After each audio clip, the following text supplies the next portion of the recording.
everybody. I'm Carolyn Hadlock, and this is the Eunoia Podcast. Eunoia is the Greek word for beautiful thinking, and that's what the show is all about. I interview beautiful thinkers who are creatives, founders, authors, and CEOs, and I try to get inside their heads. So I just talked to Rebekah Moses, and she is the head of impact strategy for Impossible Foods. And I wanted to ask her about how we as consumers, but also businesses, can incorporate some small changes to sustain the positive effects that COVID has had on the environment globally.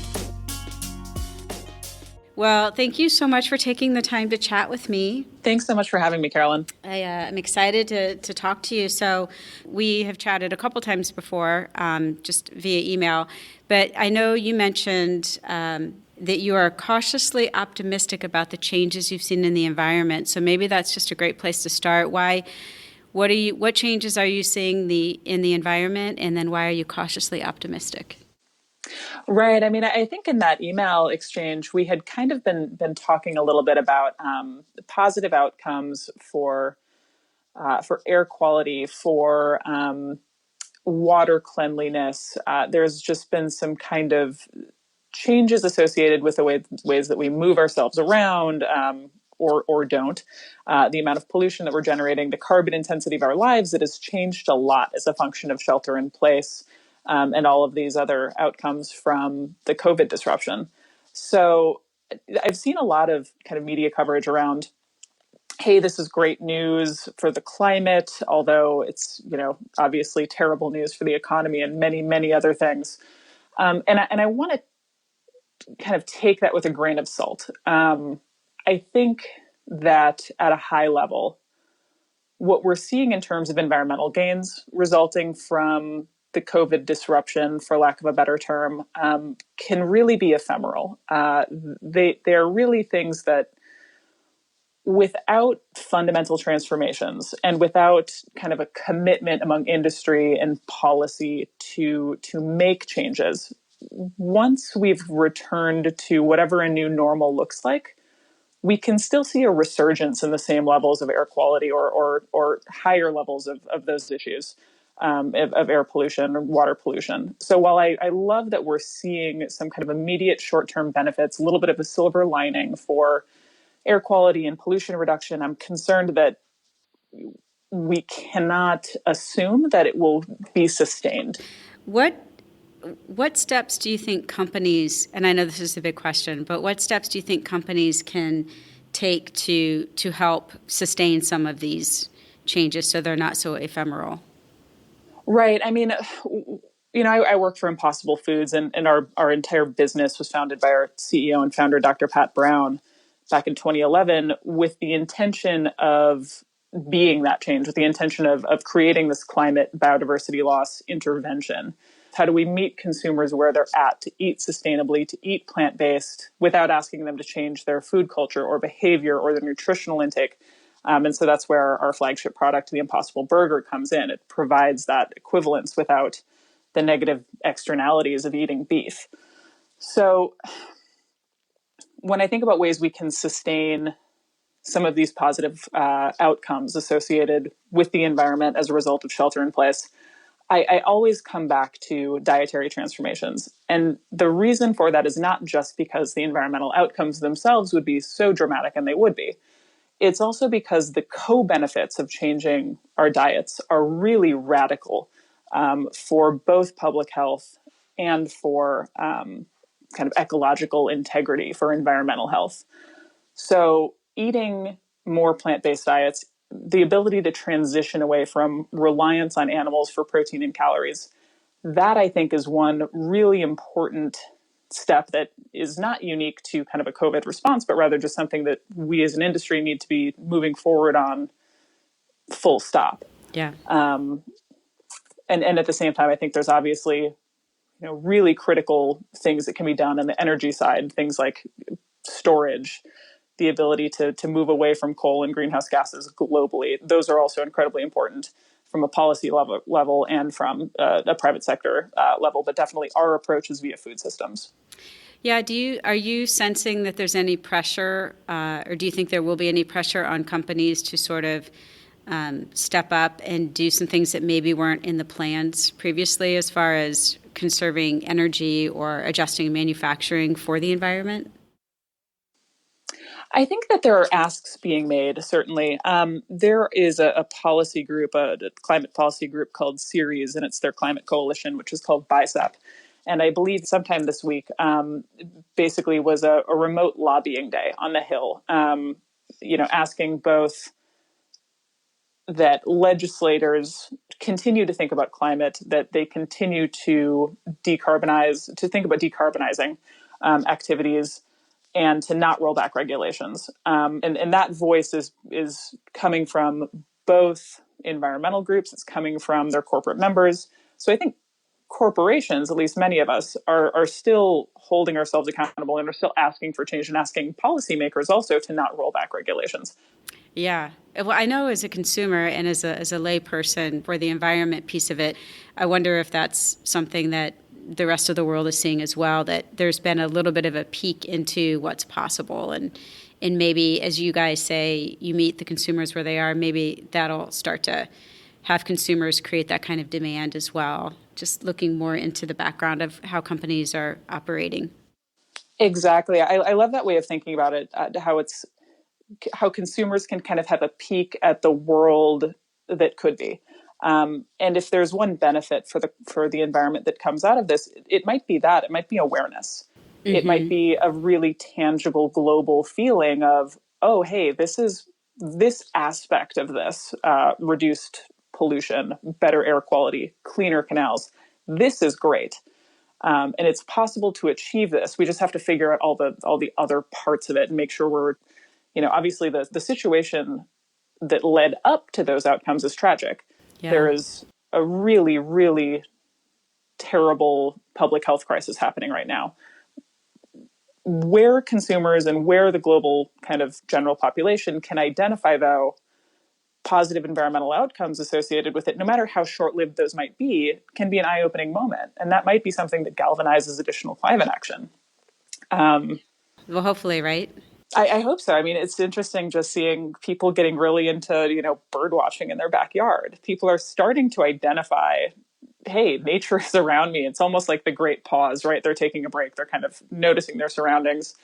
When you have the privilege of being able to do so, when you are in a place where you can kind of interact with nature in any way, even if it's just your backyard. And so it's great that connection is being made and that people are starting to feel that reconnection to the extent that they can with their natural and surrounding environment. The response around COVID has been global and transformative.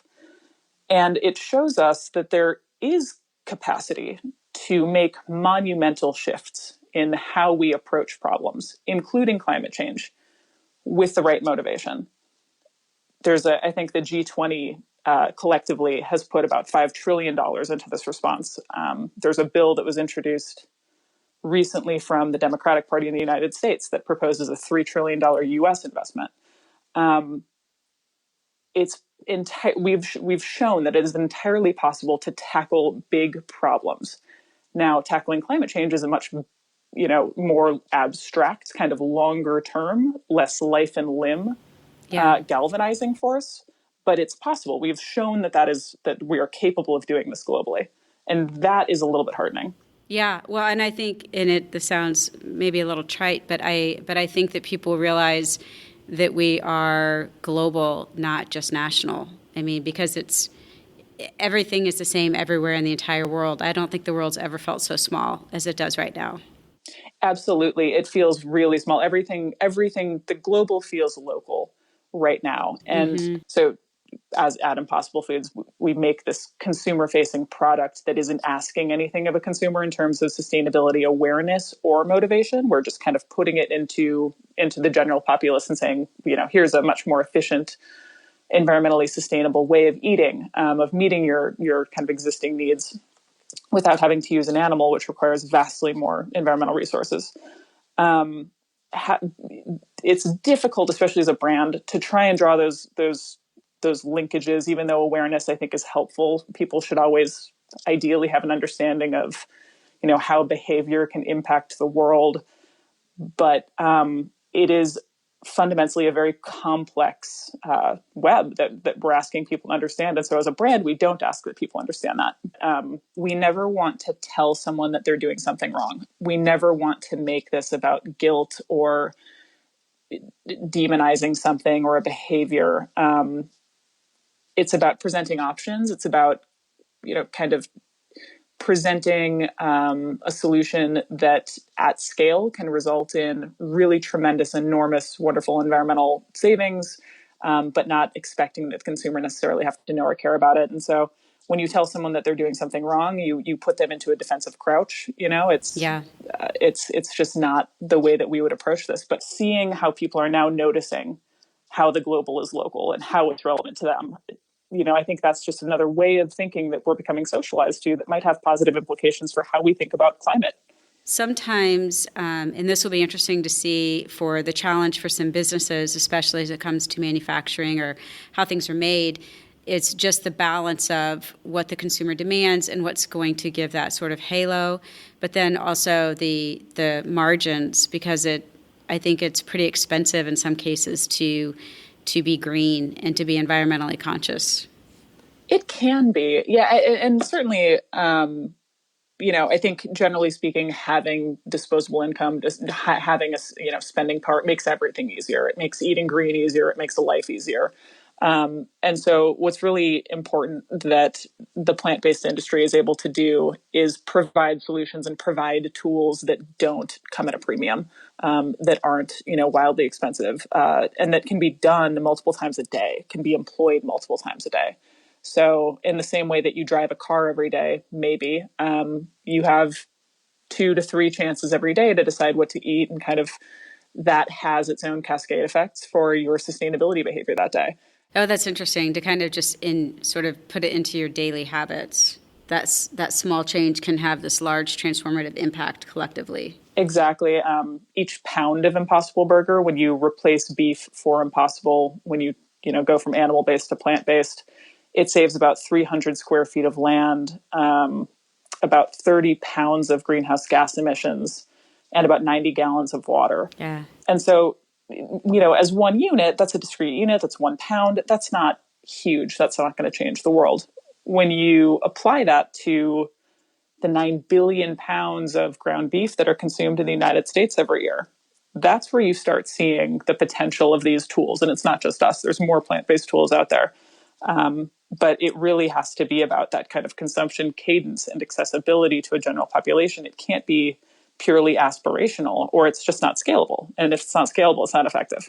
Yeah, and I was reading a little bit on your role, and I thought it was interesting that it said that your work focuses on how product innovation and consumer behavior can maximize environmental outcomes through business growth. So I was curious to hear you talk about how being environmentally conscious is driving business growth. The sustainability and the pursuit of environmental goals is embedded within the core business of Impossible Foods, and has been there since Pat founded it. And it's really the reason that we exist. And so we really take to heart the fact that in presenting these consumer-facing options, the types of options that we provide, the markets that we roll out in, and the price at which we offer them, all of these things are going to drive the change that we want to manifest in the world.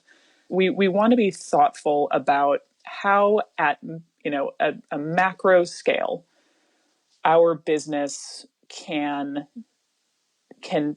show up and drive positive environmental outcomes. And so I'll give you an example just using kind of our current growth scenario. So there's kind of a hierarchy of environmental effects caused by different animal products. So cattle are kind of regarded as worst first. If you want to address climate issues, if you want to mitigate emissions, if you want to save water, if you want to avoid water pollution, preserve habitat, cattle are the system that we need to be focusing on. Mm-hmm. It's very, very detrimental to our environment, leading cause of deforestation, leading cause of habitat loss. And as a result, there's been about a 58% decrease in wild mammals and fish on this planet. So the abundance of wild animals on planet Earth has declined by more than half in just 2 generations. And that's very scary for multiple reasons that we can go into. But all of these things said, it's not cattle's fault. It's just the scale at which we're using them. So at the same time, it's the regions in which we make products available is super important. So the highest growth in demand across the world for beef products is going to come out of emerging economies, especially in Asia. So in the US, we've been eating a lot of beef for a long time, but it's largely been a pretty steady state consumption. We're not eating a whole lot more than we were 3, 4, 5 years ago. In Asia, you're seeing a huge demand. So there's going to be about an 88% global increase in demand for beef up through about 2050. We need to be able to leapfrog the environmental effects of that demand and consumption by providing plant-based options. And so that's part of the reason that Asia is a huge market focus for us. We've already launched in Hong Kong, Macau, Singapore. We expect more launches to follow. But being able to provide a really great alternative to a livestock product that doesn't ask for compromise or expect behavior change, that can be true to food culture, that is a super important goal of our environmental strategy. Well, and you think about Asia, I mean, everything that's been in the news with COVID and a lot of, and I think I was going to ask you to talk a little bit about zoonotic outbreaks, because I know what we hear on the news is what they're eating, and the wet market and that kind of thing. So this might sort of help multiple causes in one fell swoop. But I'm curious to hear if you think there's any linkage to the positive upside of Asia eating a more plant-based diet, just based on how their diet is today and how they eat animals and things that we don't necessarily eat. So Asia is kind of a remarkable food culture in that it is predominantly largely plant-based already. And while there is a huge amount of increase in demand for livestock coming on, historically, it's been mostly the Western cultures like the US, Latin America, that have been the big meat eaters. I think that it's not necessarily an isolated issue of, actually, I know it's not an isolated issue of who ate what and where that came from. I think when we talk about zoonotic outbreaks, we talk about these diseases that come from animals. It's a much, much bigger global issue than just COVID-19.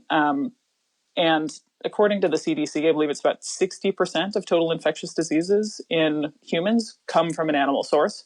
It can come from an animal source across any number of touch points.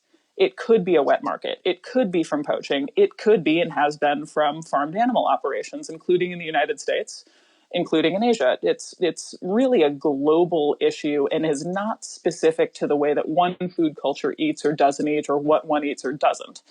It really is an issue of just demand for protein being met predominantly by animals.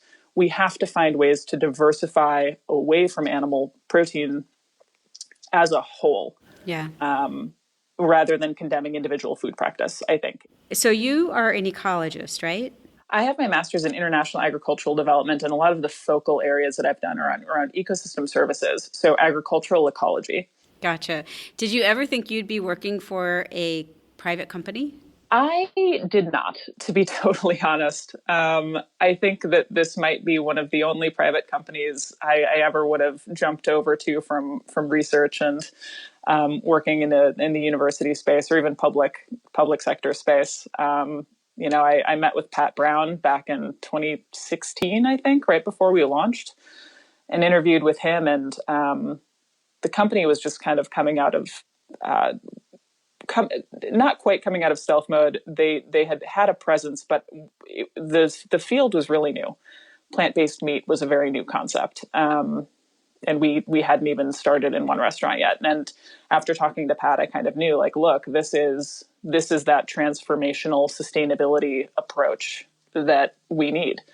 I'd spent years working at a field level on sustainability. How do we create great habitat on working landscapes? How do we make rice fields great for birds? How do we make lettuce fields better for beneficial insects? But when you really look at a scalability play, it is consumer behavior And that really was kind of my entrance point into private sector. So where did your title come from, head of impact? Did you come with that, or is that Pat's thought? There's a few of those across the industry. I'm not sure how exactly we landed on that. I think where the industry is landing on impact, if I could speak really generally, kind of as a new mode of thinking about sustainability. Yeah. Sustainability can mean any number of things, but I think in a corporate sense, it has started to be perceived as something that's very much focused on your own footprint. So how you kind of decarbonize your supply chain or the water footprint that you have. And that is important work. It's not comprehensive, though, of businesses that have as their core business an environmental outcome. So I hope that there's increased investment in these kinds of functions, these kinds of teams. I think for those of us in the sustainability space, whenever there's a recession or an economic downturn, everyone kind of goes, oh, and waits to see if the sustainability team or the CSR team or the ESG team is going to be the first on the chopping block. And I haven't seen that happen. So data point of one, just kind of monitoring this myself and talking with a few colleagues about it. What I've seen instead is actually a surprising number of roles opening up and being posted for things like ESG, impact strategy, sustainability communications, the whole gamut of this space. And so that gives me a lot of faith that, just as you said, we are kind of opening up the way that we think about business. But time will tell. Well, I think there's another piece to this too, which is brands are looking for purpose. We know that purpose-driven brands tend to be more recession-proof. That tends to be a tipping point for brands. So brands that have, purpose embedded into their DNA, or is not a superficial marketing ploy, but is a legitimate way to help. And that is definitely something that consumers are starting to look for, So I'm hoping that the other piece that's driving this momentum is coming from the consumers who are demanding more from brands and leaning more towards and preferring brands who do have that purpose. Hopefully the overlay of the Venn diagram of brands needing purpose, the environment having a moment right now, and consumers craving or looking towards brands for leadership who have purpose will help lead the way. I hope so. I think that internally within business, sustainability as a field is really about horizon scanning. Sure, it's about resource use, but your resource use is going to be predictive of the risks that you face in the future as a business, looking at a 20-year horizon. And I think a lot of companies are starting to see that and are starting to account for ways in which their own operations or their industry's operations could compromise kind of their operating space in the future. So some of that, kind of innate pull toward a sustainability, some kind of sustainability leadership. And I think you're totally right when you say that consumers are looking for, it's almost like they're interested in voting with their feet for brands that do have a purpose that they believe aligns to kind of their suite of general values. Mm-hmm. The challenge for food, and because food is such an incredibly powerful lever, and plant-based alternatives are such an incredibly powerful lever, is that there is an enormous awareness gap between what consumers perceive to be the role of animal farming in big sustainability challenges versus what the actual role is. And so if you look across consumer sentiment across all these industries, and there's been some old polling on this, and we're actually refreshing it internally to see if things have evolved, but you ask consumers about the construction industry, the fossil fuels industry, all of these different kind of known quantities around environmental resources. And they will either overestimate or accurately estimate their total role in climate change contributions, except for animal farming, except for the way that we eat. Yep, it's the only outlier where there might be a loose understanding that, this is a source of methane emissions, but connecting for a consumer your plate to wildlife or to deforestation or to a water footprint, that is a much harder thing than knowing, the emissions that come out of a tailpipe. Yeah, and it does seem like the food system does provide a very tight, easy way to have impact across various environmental causes. Right. I mean, we had the opportunity to be, so we were awarded at COP25. The UN Climate Group awarded us with a Momentum for Change award, and went to Pat Brown, our Wow. CEO, and it's fantastic, and it's planetary health. But when I talk to those audiences, so we've done some kind of light touch work with the UN Climate Group, with the UNEP, and so when I ask the negotiators, when I ask these different people who are representing climate negotiations, why is it that diets aren't in the nationally determined commitments? The answer is usually, well, because consumer behavior can't change. And so if Pat Brown has done one thing, it is to show that you don't need them to. It is to show that if you get the right tools to them, you're not asking them to substitute beef for beans. You're giving them that same thing. You're not requesting consumer behavior. You're simply meeting them where they're at. That is a really powerful tactic. Private sector has to do what Impossible Foods has done, what several other of our kind of business colleagues have done, and say our business is going to be the vehicle for change, because there's only so much you can do in terms of policy without the right toolkit. What are you seeing any other, like what other adjacent categories do you think are sort of ripe for this kind of change? I'm not sure. I mean, there's so much happening already within meat alternatives. I've seen everything from, plant-based meat alternatives like our category to upcoming cellular agriculture or clean meat or, lab meat, whatever you want to call it, yet to be commercialized, but I'm kind of watching that. I'm also excited about developments in the energy sector. I think, getting totally geeky, but next generation nuclear, which is zero emissions, hydrogen fuel storage. These are all pretty exciting developments that have the power to be transformational. But when you're looking at public health and you're looking at environmental outcomes, there's nothing like the food system. So if you were to advise other business leaders on how to raise consciousness for the environment, what advice would you give them? I think raising consciousness is a really difficult thing. And so while I think it's important, maybe it's the role of raising consciousness is for, some select brands, but it's for NGOs, it's for private sector or public sector. It's something that's important in education to the extent that we can do that. For private sector, I would say come up with solutions, come up with really excellent products that achieve the goals that you want to see, but aren't asking anything in terms of education or awareness or kind of preconceived notions of what sustainability is. Just build the dang mousetrap, right?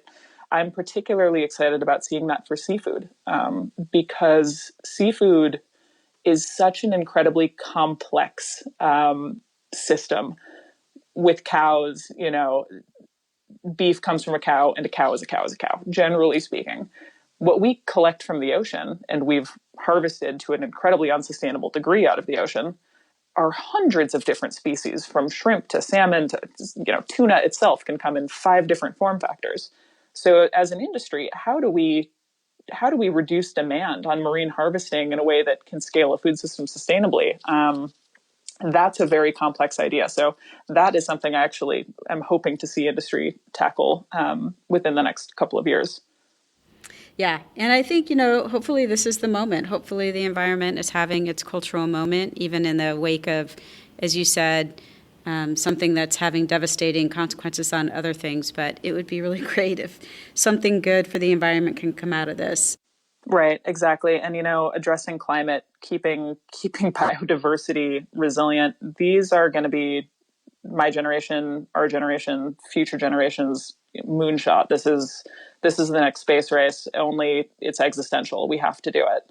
And so what we've seen over the past couple of months, at least as a silver lining, is that we can mobilize as a global economy. We can actually, really achieve transformational changes if we have the right motivation. And I think climate action is definitely the right motivation.